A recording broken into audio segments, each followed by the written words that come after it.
And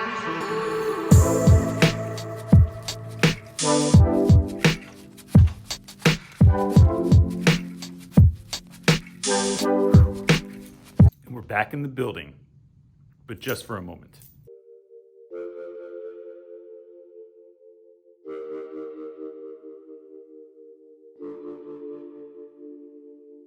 Orion.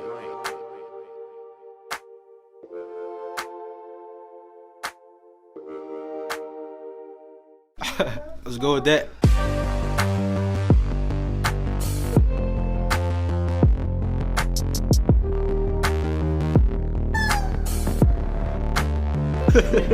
Nah. So I had to come up to school today to get something, but while I was here, I thought I'd make a really quick video. So I haven't made a video in here since like last March, which I'm really excited to even just be in my space. It looks like a hot mess in here. Look at this. There's stuff everywhere. I don't even know where half of this crap came from. My room, my shelves are all empty and stuff, and like this is all emptied out back here. It's all been emptied. All my stuff is like shoved into this giant toolbox, a lot of it. Anyway, but even the front of my room, like this has all been moved around. Anytime I have to come up here for anything, it really hits me how much I miss just like being in the physical space of school. That like, I'm not crammed into my laundry room, but I'm, you know, spread out in my room and I have places for things and I can interact with children. And I really, oh man, I miss it.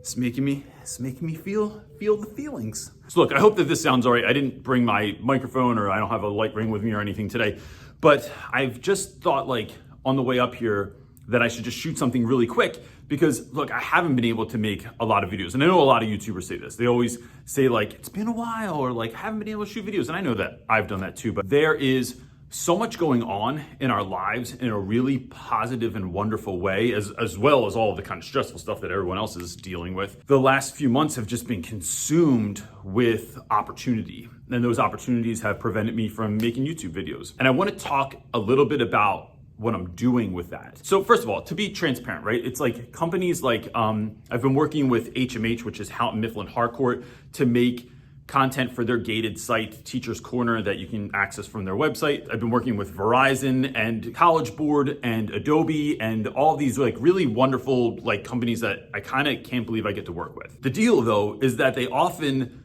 want to have that whatever they need from you like yesterday. So that's had me like trying to figure out what I can do and when I can do it. And so it brings me to this place. What I thought I'd speak to today real quick is what are we all doing as educators or as parents when all of this that's going on in the world right now seems so overwhelming? So right now, I purposefully don't watch the news, which I usually don't anyway, but I don't watch the news because it's so overwhelming in a sense where there's like the fires that are happening in the western part of the United States, this political kind of circus that is happening right now, all the stuff around COVID-19 and like, is it real? Is it not real? Can I go to the restaurant without a mask on? Why the Dallas Cowboys have people in their stands and the Philadelphia Eagles don't? Well, we do have those cardboard people, which I think it would be an honor to be one of those cardboard people. So if anyone from the Eagles is on here, I'd really like to have my face on one of those cardboard people. So I've been trying to think about how do I navigate this, right? So now I go from working in this really wonderful room with all these great people that I get to work with to a year where I'm teaching from my laundry room and I had to spend a bunch of money putting a door up in my laundry room so that I couldn't hear my kids during the day and my kids couldn't hear me and my wife could make bacon without my students constantly asking, Reynolds, is it raining at your house? Added to which, my school has gone through a huge transition this year. Completely new admin, and then that admin didn't stay. A lot of new teachers and a lot of my really close teacher friends left. Not all of them, but most of them are no longer teachers at our school. And so for the first time in a long time, it feels kind of lonely to be at school where it's just me all day and kids in little squares that really just look like ceiling fans and foreheads. So here's what I'm doing with that. I'm gonna try and make this as quick and concise as possible. Because even though no one's in the building right now, except for some guys that are apparently putting new carpet in the office, I don't wanna overstay my welcome. The first thing I'm doing is imagining. Like I literally sit down with like a cup of coffee, some tea, some disastrous kombucha, which I've said before tastes like somebody forgot your birthday. And I just let myself dream or imagine what would my life look like if I was completely content and happy and I was killing it in all the areas that I wanted to kill it in. Which is a weird thing to say. Maybe a comedian already said this, but why when we're winning did we smash it, destroy it, kill them? It's very violent. Anyway, if I'm winning, what does that look like? And so there's several different ways in your life that you can do this, right? You can think about your kind of outside of school life. So like, where would you live?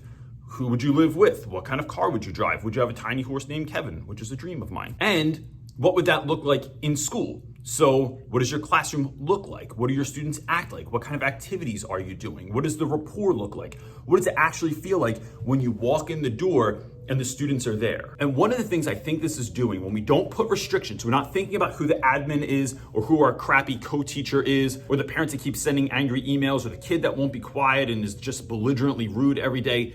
You're not putting those things in that thought process. You're leaving them out and you're imagining what this would look like if it was amazing. And so the reason we do that is because we often plague ourselves with just the thought of that kid, the thought of that email, the thought of the admin coming in and observing you at a time when you don't want to be observed because you're just like, dude, I can't even figure this year out. Now I have to feel like the pressure of you coming in and watching me and scrutinizing everything that I do. Instead, you're putting yourself in a mental space where you are allowing yourself to dream and to think of what it could be and not just lament about what it is. And then usually my thought process is to create micro actions that would take me from here to my dream. And so whether that is the way I want my classroom to look, the way I want to interact with my peers, the way I want my connection to be with my students and their families, the effect that I'd love to have as part of the community in which I'm working. But before you do that, this is my new thing that I'm working on, is thinking about who do I need to become to be the person I'm dreaming of being, right? So you can have those dreams, but I know that the dreams that I have cannot be attained by this person. This person achieved everything that has come before, of everything that I've already done. So whether that's becoming what I think is a pretty successful teacher for the last 15 years, that person has written a book, has created a YouTube channel that exists now and the Facebook group and the live feed that happens every Sunday at 1 p.m. Like all that stuff has happened. This is the person that has run 403 consecutive days in a row. Like these are things that I'm proud of in my life, that have raised 2 children that are like pretty good human beings. The person that has stayed with my wife, I've been with my wife since 1995, but the person that got me here isn't going to be the person that gets me there. So I have to start thinking about a couple of things. And the biggest one is, who do I need to become to be the thing that I want to be, to achieve the things I want to achieve? Now, for many of us, this can be really daunting. But for me, I'm choosing to think of this as being something that's exciting. The idea that I can grow into something more. Because me now is not winning with virtual learning. I've worked 10 to 12 hour days almost every single day since the beginning of the school year. And I can never, ever catch up. I'm melting down. I'm having like breakdowns in the middle of the week when it's all so overwhelming, and I'm working with companies and I'm trying to do YouTube and I'm trying to raise my kids and I'm trying to have time with my wife and take my dog to the park every day and also create engaging lessons on a screen in my laundry room. This guy is not winning with that stuff right now. 3 things have made a huge impact so far as I'm trying to create this new person, to become this next level of myself. And these are not all things I came up with myself. Some of them are from podcasts, some of them are from church, some of them are from just people I follow on Instagram. But the 3 things I'm thinking about the most are, in the last, I'd say 12 to 18 months, my wife and I have put a lot of time and effort into relabeling friends, right? So thinking about who do you hang out with and what that means about your life. Because Jim Rohn says that you're the average of the 5 people you hang out with the most. And if that's true, why are you hanging out with the people that you hang out with? Is that person your best friend just because they've been your best friend for a long time? Are you still hanging out with folks just because you've known them since you were 4 or since college? Because I know that the older I get, there is this thing that has happened amongst the friend group that I grew up with where folks are finding contentment, right? And I don't mean this in a judgmental way at all. When I say contentment, I mean like people that have peace about where they are. They've got married, they own a business, they take 2 weeks vacation a year, and they're good with that. And I think that that is fantastic. But I know that for me, I just haven't gotten there yet. I like moving at 110 miles an hour. I like doing stuff. I like growing and changing and challenging myself. And that's just my personality type. It is not a distinction as to what's right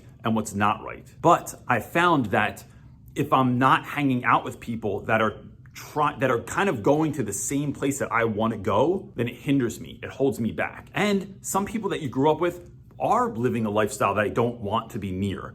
They are toxic or miserable and there's nothing I can do about that, right? Like after years of being friends with someone that's constantly miserable or hates everything, it's that being around that energy is just damaging. So what my wife and I have done is relabeled our friends and like literally sat down and thought about who do we like being around? Like, who's good to be around because they have like really great energy. They're happy all the time. They're excited. They're going through stuff. They're vulnerable. Maybe they are going through difficult things, but they're working through it. And that is something that just gives you, it just inspires you to want to do more and be a better version of yourself. For the sake of time, I'm not going to go through exactly how I do that, but it's basically thinking about who you hang out with and then deciding, do I want to still hang out with this person or not? And then kind of clearing space in the cupboard of your friendship life and making room for new groceries.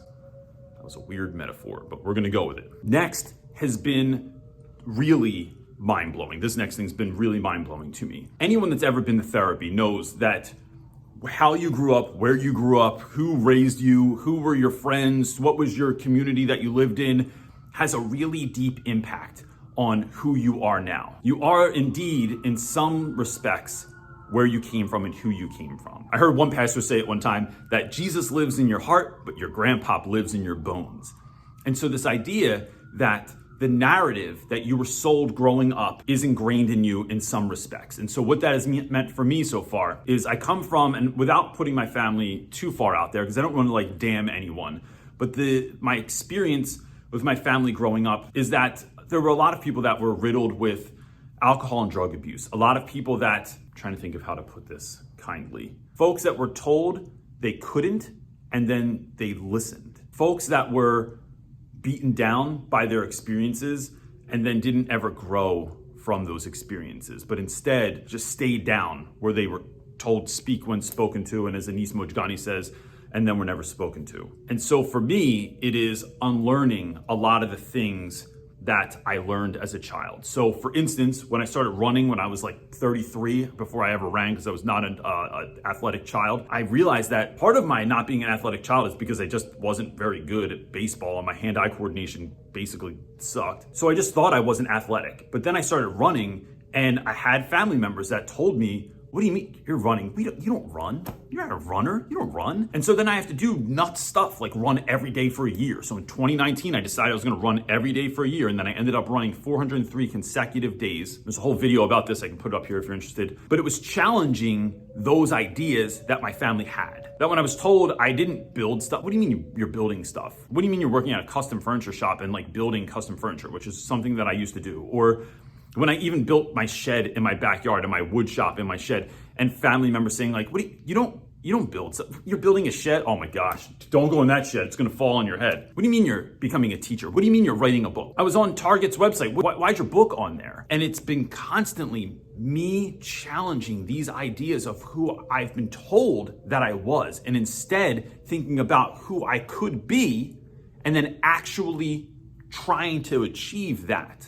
It's really super windy outside. Here's what the thing is. You can't change something until you know that it's wrong. You don't get a cavity filled until you know you have a cavity. You don't get cancer treatment until you know that you have cancer. So it's about actively looking for these shortfalls, these narratives that I've been telling myself forever about who I am and why I'm that way, and identifying those things first. And then the last thing is simply to start looking for new pathways and pipelines to become the person you always dreamed of being. And so that's where that imagination part comes in, is I now have the limiting beliefs of who I've become matched up against the person that I'm dreaming of being. And once you can quiet this voice, you can amplify this one. So I've been looking at everything from personality tests, challenging my genealogy, and looking for ways to get better at things that I just thought I just wasn't good at. Now in your life, this could be organization, it could be the way that you look, it could be the way that you feel, but then taking micro steps to get to that place.